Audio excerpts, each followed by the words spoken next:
यार कल संडे था तो सोचा कि क्या मैं जो तैयारी कर रहा हूँ एनटीपीसी का, क्या वो करना चाहिए मुझे, ठीक है, या नहीं करना चाहिए, या फिर फालतू का टाइम वेस्ट कर रहा हूँ। देखो, रियलाइजेशन तो हो ही जाता है कि आपका सिलेक्शन हो रहा है या नहीं हो रहा है। जैसे आपको पता है कि मेरा स्कूल हो गया, ट्यूशन हो गया, ये सब करना ही है क्योंकि खर्च चाहिए, घर के लिए खर्च, तो ये काम करना है और बचता है 2 घंटा। और 2 घंटा बाद जब पढ़ते तो वो उतना इनपुट तो 2 घंटा देता हूँ, लेकिन वो पढ़ाई मतलब क्या बोलूँ मैं, याद नहीं रख पाता हूँ, रिवीजन नहीं हो पाता है, करेंट अफेयर बच जाता है। चलो मैथ्स तो ठीक है, और फिर जा कर के रीजनिंग ठीक है। देखो सीबीटी वन में जैसे कोई भी हो, सीबीटी वन में मैं आराम से क्वालिफाई कर सकता हूँ, ठीक है, क्योंकि उसमें आपको 15 गुना रहता है। 1,000 भी मान लो सीट है या 200 भी सीट है, तो ऐसे ही आपको 15 गुना आपको कर लेना पड़ेगा। तो उतना तक वैकेंसी तो मिलेगा नहीं। आजकल तो 1300 वैकेंसी है और लाखों लाखों भर रहे हैं। मतलब कंपटीशन देखो कि एक जगह कहीं 1000 सीट है तो उसमें फॉर्म गिरते हैं 6 लाख। अब 6 लाख में आप 3 लाख एग्जाम देने नहीं आते हैं, तो आप ये अंदाज़ा लगा सकते हो कि भाई साहब 3 लाख हटा करके 1 लाख तो सीरियस कैंडिडेट है, ठीक है। 1 लाख हटाओ, क्या 50,000 सीरियस कैंडिडेट है, या 10,000 तो है, 5,000 तो बहुत ही सॉलिड कैंडिडेट सब है। तो इसमें कैसे हो पाएगा? तो देखो, पास होने का आज मैं आपको यही बताने वाला हूँ कि पास होने के लिए क्या करना होता है और फेल होने के लिए क्या करना होता है। जैसे सीबीटी वन हो गया, फिर जा कर के ये सब में मैं पास कर सकता हूँ, ठीक है, क्योंकि मेरा मैथ्स और रीजनिंग ठीक है, मेरा फुल नंबर आते हैं, ठीक है।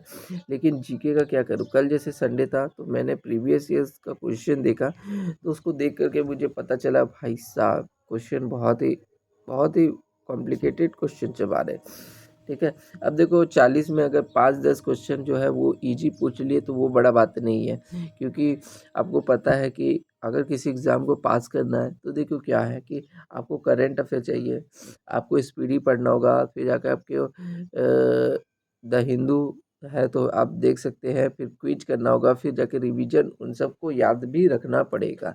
पढ़ते जाओ, याद करते जाओ। तो इन करंट अफेयर को स्ट्रॉन्ग बनाने के लिए 1 से 2 घंटा तो चाहिए ही चाहिए, ठीक है। और अब ये देखें, फिर जाकर के आता है फिर जीके। जीके में देखिए आपको लुसेंट पढ़ना होगा, प्रीवियस ईयर क्वेश्चन देखना होगा, फिर क्विज लगाना होगा, प्लस रिवीजन लगाना होगा, यानी 4 सेक्शन करना होगा। तो उसमें आपको करीब करीब 2 घंटा तो लगेगा है, ठीक है। ये समझ में आपको भी आ रहा है जो बात है। और फिर जा कर के रिवीजन चाहिए, क्योंकि आप जो पढ़े हैं इतना साल से, मतलब कि इतना साल, ये 6 महीने से जो भी आप सिलेबस को पूरा करने के लिए आपको रिवीजन चाहिए। और रिवीजन चाहिए तो यार उसमें भी आपको 1.5 से 2 घंटा लगेगा ही।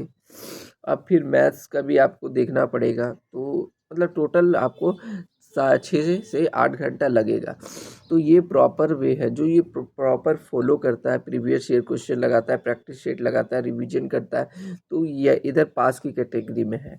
और आप फेल की कैटेगरी, मैं भी अपने आप को फेल की कैटेगरी में रखता हूँ, क्योंकि आप मेरे पास करंट अफेयर का पढ़ने का टाइम नहीं है। करंट अफेयर हो गया, उसमें 2 घंटा चाहिए, लेकिन मेरा खुद ही स्कूल और ट्यूशन से 2 घंटा जो है लग जाता है, ठीक है, मतलब कि वही पूरा लग जाता है, सिर्फ 2 घंटे बचते हैं पढ़ने के लिए, ठीक है।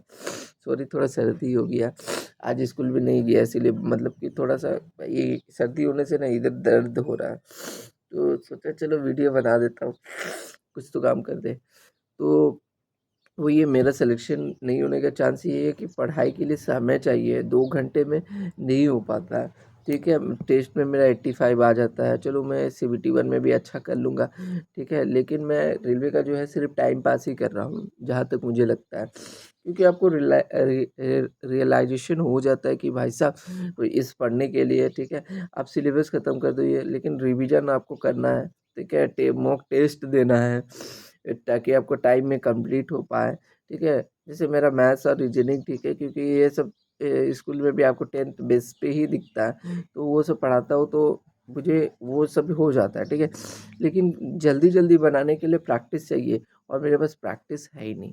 तो भाई साहब इसलिए अपने आप को कैटेगरी फेल कैटेगरी में रखता हूँ कि देखो क्या कि सीबीटी वन में आप पास कर लो, लेकिन सीबीटी वन में 0.2, 1 नंबर 2 नंबर फेल तो फेल ही कहलाता है, ठीक है, मतलब कि आपका पूरा मेहनत बर्बाद हो जाता है। तो मैं तो अब सोच चुका हूँ कि जो ग्रुप डी आएगा उसमें मैं करूँगा, क्योंकि उसमें क्या है कि पिछले बार भी पास हुआ था, बस रनिंग में 15 सेकंड नहीं हो पाया था, तो उसको ही इम्प्रूव किया, क्योंकि वहाँ पास करना आसान है, क्योंकि वहाँ पर सीट ज़्यादा है, जहाँ सीट ज़्यादा वहाँ पर मैं जाऊँगा। और ऐसे बीपीएससी का एग्ज़ाम तो मैं दूंगा, क्योंकि इसमें सीट रहता है ठीक ठाक, तो मेरा वही है। और एनटीपीसी अंडर ग्रेजुएट नहीं है, तो फिर आप कहेंगे कि वीडियो क्या के लिए है, ठीक है। तो वीडियो देखो, मैं मैथ्स जो बताता हूँ, मैंने देखा है कि बहुत सारे लोग सर का देखा, तो उसमें लोग शॉर्ट ट्रिक बताते हैं, वो शॉर्ट ट्रिक बताते हैं तो बच्चे लोग रटते हैं। अब देखो, रटा चीज़ वो ज़्यादा दिन तो आप याद रख नहीं सकते, क्योंकि मैथ में आपको प्रैक्टिस चाहिए ही चाहिए।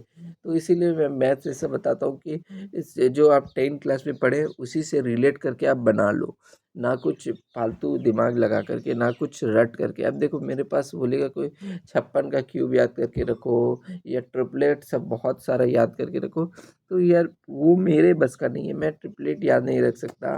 मैं रट्टू तोता नहीं हूँ, मैं नहीं याद रख सकता, मुझे यही दिक्कत है।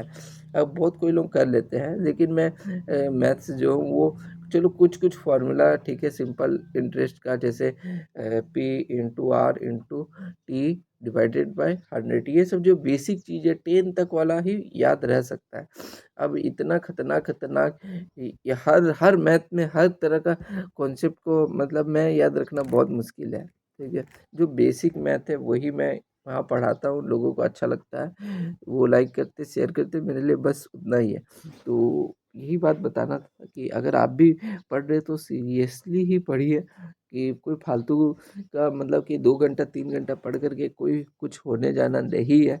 पढ़ना है तो 6 से 8 घंटा रोज, कंसिस्टेंसी मैटर करता है।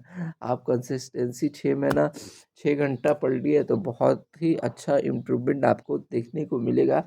आप पढ़ रहे ना, तो आपको एक टारगेट लेके करना होगा भाई साहब, कि मुझे पास करना ही है, ठीक है। मुझे 1 नंबर 2 नंबर से फेल नहीं होना, क्योंकि अगर आप सोचेंगे कि मुझे हर हाल में पास करना है, तभी जा कर के आप पास करेंगे।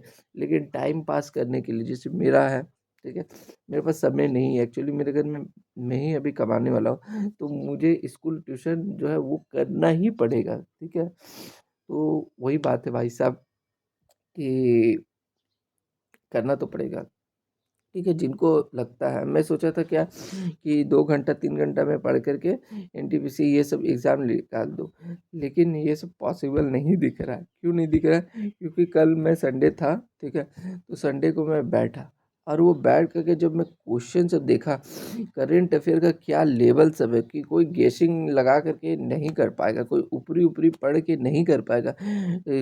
कंप्यूटर का इतना तगड़ा क्वेश्चन सब आ रहा है, क्या है बोले, करंट अफेयर का भी ऐसे ही तगड़ा है, फिर जाकर के जीएस का भी तगड़ा है, साइंस का तो भाई साहब क्या तगड़ा है यार। देखो, मेरे साइंस अच्छे हैं, मेरे मैथ्स अच्छे हैं, रीजनिंग अच्छे है, साइंस अच्छे हैं, ठीक है, बोल सकते हो।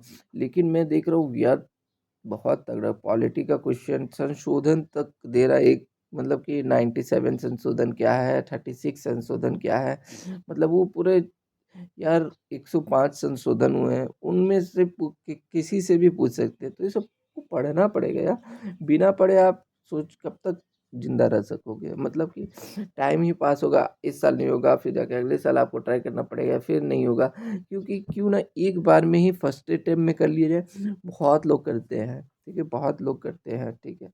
तो यही बात है कि आपको पास मौका है, तो आप उसमें लगाइए, 6 घंटा पढ़िए, 6 घंटा क्या, मैं तो बोलूँगा 10 घंटा है, 10 घंटा पढ़िए। बोलेंगे कि, और देखो, अगर आपके पास एक नौकरी हो जाए ना, तो फिर जा कर के कोई टेंशन नहीं, फिर तो आपको 10 घंटा नहीं, फिर तो आप मोबाइल चलाना, रील चलाना, ये सब करना ही है, करना है। तो क्यों ना भाई साहब अब ये ही कर लिया जाए, ठीक है। तो यही बात है। वीडियो अच्छा लगा तो लाइक शेयर सब्सक्राइब कीजिए। Thank you.